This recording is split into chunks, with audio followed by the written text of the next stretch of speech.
OPL 245 is probably the most well-known oil block to be awarded by the Nigerian government, more for the legal disputes and international arbitrations with regard to its acquisition and ownership, involving the federal government of Nigeria, Shell and Malabu Oil, as well as a large cast of actors across courts in Nigeria, the United States, the United Kingdom, and Italy. Whereas OPL 245, a versatile deep-water offshore asset of the Niger Delta, was one of other similar licenses awarded to encourage indigenous participation in Nigeria's oil and gas sector. It is caught in a complex web of scandals, allegations of corruption, bribery, and so much melodrama in and out of the courtrooms. In an earlier book titled Burden of Service, Mohammed Adoke, SAN, had written, among other things, on this controversial oil prospecting license, or what is also known as Malabu Gate. In the present book, a sequel to his first book, he focuses on the OPL 245 in an extensive and comprehensive account of the allegations about his role, the burden that he has had to endure in terms of what he calls clinical persecution, or the lies and more lies, I'm quoting him, that were told against him and his eventual vindication. Adoke's OPL 245 is, by his own admission, therapeutic, a book that needed to be written to set the record straight for posterity and to clear his name through a documentation of facts and circumstances. Adoke was Nigeria's Attorney General and Minister of Justice, April 2010 to June 2015. At the time, the OPL 245 saga began in 2003. He was not yet in government, nor was he either when the block was revoked by the Obasanjo government on July 2nd, 2001, or when a settlement agreement was signed in 2006. But when he was appointed Attorney General and Minister of Justice in 2010, OPL 245 became one of the matters he inherited as Attorney General. It was during this period that the Jonathan administration confirmed the award of OPL 245 to Malabu. This author is very clear in stating that the politicization of OPL 245 was caused by former President Olusegun Obasanjo, and I quote, who woke up one morning and set OPL 245 on fire. He revoked the block without giving any reasons, now resulting in a series of litigations involving the NNPC, Malabu, and Shell, which stalled the development of the asset. One of Adoke's first assignments as Attorney General of the Federation and Minister of Justice was to help unpack the logjam, and he had advised that the 2006 settlement agreement was binding on the federal government of Nigeria. In the resolution agreement that was arrived at in April 2011, Shell and Nigeria Ajib Exploration Limited will pay $1.3 billion into an escrow account with JP Morgan in London, while Malabu will receive $1.09 billion as compensation as full and final settlement.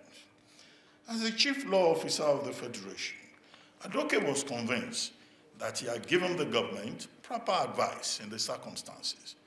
This book is about the twists and turns that he will have to deal with later. The exact nature of the burden of service that he has spoken about is laid bare in this book. On May 29, 2015, after the Jonathan administration had left office and the Muhammadu Buhari administration had been sworn in, Adoke said he received messages from those in the know that he was going to be hounded by the new government. He was in fact advised to leave town. He heeded the advice, but more specifically to proceed for further studies at the University of Leiden in the Netherlands, his travails soon began. He was accused of taking a bribe of 300 million naira, $2.2 million at the time, from the OPL 245 agreement, or another 801 million, then cases of money laundering and abuse of office. Adoke insists on his innocence. Nonetheless, he remained in exile from May 29, 2015 to December 19, 2019. In between, the Economic and Financial Crimes Commission filed cases against him in court. His name was mentioned in legal disputes in Italy, the US, and the UK. His apartment was raided in the Netherlands. His houses were searched in Nigeria. A warrant of arrest was issued against him internationally, leading to his arrest and detention for 35 days by Interpol in Dubai, UAE. And upon his return to Nigeria, he spent another 55 days in EFCC detention. He was even interrogated over the P&ID matter, and it was not until April 2024 that he was fully cleared of all allegations of wrongdoing in Nigerian courts, resulting in his vindication. Thus, he has had to suffer for about 8 years with threats to his life and well-being. As he puts it, now I quote him, he says, when President Muhammadu Buhari came to power in 2015, he chose to come after me. Agreed that he misruled Nigeria for 8 years, but he at least got distinction in one thing, destroying my name. He turned me to the poster boy of a scandal that never was. I was arrested and detained in the UAE for 35 days. I was arrested and detained for another 55 days in Nigeria by the EFCC. Anywhere my name is mentioned today, it is Malabo and OPL 245 that usually come to mind, thanks to Buhari, who harbored a collection of bitter feelings against me for reasons best known to him, end of quote. In this book, Adoke fights back, relying on his vindication at every turn by the courts. The book is divided into 5 parts and 26 chapters. It's a cold-blooded, no-holds-barred response to everyone whom he considers as having played an unkind role in the course of his travails. This may well end up as a very controversial book, as the affected persons and institutions may seek to write their own stories, for it should not be assumed that everyone in this cast of heroes and villains will simply read the book and accept guilt. A few examples may perhaps convey an impression of this book's flavor. In chapter 5, Adoke says, former President Olusegun Obasanjo is clever by half. I'm quoting him, I'm not the one saying so.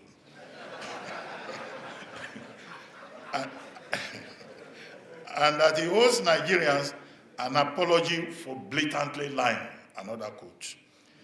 He says, and I quote again, Obasanjo failed the ultimate leadership test in the matter of OPL 245. He adds that, and I quote, it was disingenuous of Obasanjo to have tried to distort historical facts. On President Buhari, he observes that he, Buhari, was driven by vengeance. Vengeance for the Abacha family. He believed that was unfair to the Abachas in the OPL 245 deal.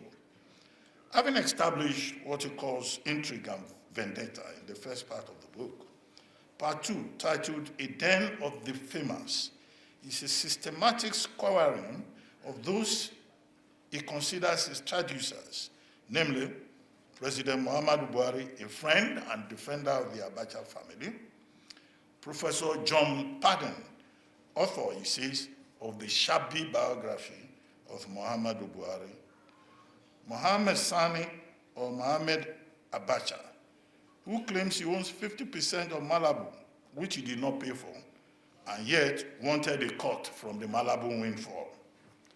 Others, who seem to have been part of the grand conspiracy against Adoke, include Professor Yemi Osinbajo and his lawyer friend, Olabode Johnson, whose firm, and I quote, whose firm and partners were targeting a commission of between 5 and 35%. Mr. Abubakar Malami, Adoke's successor as AGF, UK-based Global Witness, an Italian prosecutor called Fabio Do Pasquale, Header Resource Center, a Nigerian NGO working with Global Witness, Mr. Rislanuddin Mohammed, who lied, Sahara Reporter, which Adoke calls an anything goes website, and Premium Times newspaper, all involved in character assassination and the mudslinging agenda. Chapter 8, titled The Ruthless Enforcer, is a detailed review of the role of the EFCC under Mr. Ibrahim Magu in the author's travails, what he calls the Magu pandemic. One EFCC prosecutor, Mr. Balasanga, is even dismissed as one low-life, miserable person. Adoke does not pull his punches. Large portions of this book must have been written in a fit of anger. Professor Yemi Osinbajo is labeled the conflicted Mr. Clean, that's another quote, who likes to be seen as the epitome of transparency, honesty, and accountability. Abubakar Malami is called a betrayer and a viper. The whole of chapter 10 is devoted to the antics of Malami. Olanrewaju Suraju, Header Resource Center, and Global Witness got their own thrashing in chapter 12, titled The Headless Mob. Fabio Do Pasquale is the Italian jobber whose eventual demotion by Italy's Superior Council of the Judiciary Adoke celebrates, just as he also gloat over Mr. Godwin Emefiele's travails later in the book. Death finally caught up with the hunter, Adoke writes sarcastically. Part 3 is titled Harassed and Embarrassed, 5 chapters in which the reader is taken through the author's detention in Dubai for 35 days, from 12th November 2019 till 19 December 2019, when he decided of his own volition to return to Nigeria, only to be detained for another 55 days in EFCC custody.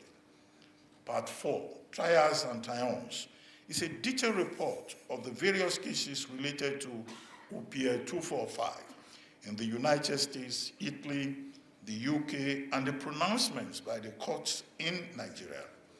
Lawyers, students of case law, prosecutors, and the general reader will find a law that is instructive in this part of the book. The reporting is robust, the documentation is extensive and illuminating about how the path to justice may be taught to us. Justice for the accused, justice for the jury, and justice for society. It is difficult to see, however, how justice has been done to society in the case of OPL 245. Beyond the arrested development of the asset, it is curious, as this author asserts, that OPL 245 litigation was a very lucrative oil block, as lucrative as OPL 245 itself for lawyers and their allies in the Buhari administration. That is a monumental waste of resources. The book is brought to a close with reflections and recollections. Chapter 26 opens with a telling statement. I was discharged and acquitted, but the scars remain. And this is perhaps understandable given the picture of man's wickedness to man that Adoke paints, to rise to an extreme position of being the chief law officer of the Federation, only to be humiliated by, I quote again, a desperate, vicious, and ruthless government, Adoke's description of Buhari's government. There are 4 subtexts running through the entire book. The first is how the institutions of state, such as the EFCC and the judiciary, can be used to pursue unmitigated acts of persecution. The second is the fickleness of the human mind and this deep-seated hatred that some nurse in their minds. The third subtext is the use and abuse of the media. And the fourth is how the treatment that people like Adoke, who serve in government, receive, discourages many other public-minded, public-spirited persons from serving their country. Over 12 years of litigation upon litigation over OPL 245 further raises questions about the quality of leadership in Nigeria. And so Adoke asks, who truly shall change Nigeria between Adoke and Buhari? Readers of this book may well find answers within its pages. The book is dedicated to all who stood by me when I was going through the darkest era of my life. My vindication is a victory for those who gave me a benefit of the doubt. This will include Ibrahim Magu, chairman of the EFCC, who was relieved of his position a day after he insisted that Adoke was innocent. President Jonathan, whom Adoke describes as a super respecter of the law. Late Malam Abakiari,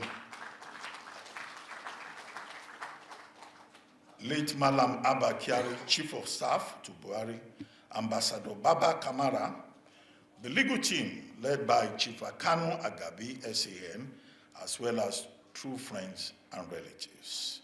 The book ends on a note of thanksgiving, as the author chooses to pray. I quote, "The Almighty, to whom all glory belongs, will reward every single person who stood by me." End of quote. The boy from Nagazi, Mohammed Adoke, SAN, CFR, lawyer, now author and public intellectual, should find some healing for his scars if his story, as told here, is warmly received by those to whom it may concern. The book has strong merit. Thank you.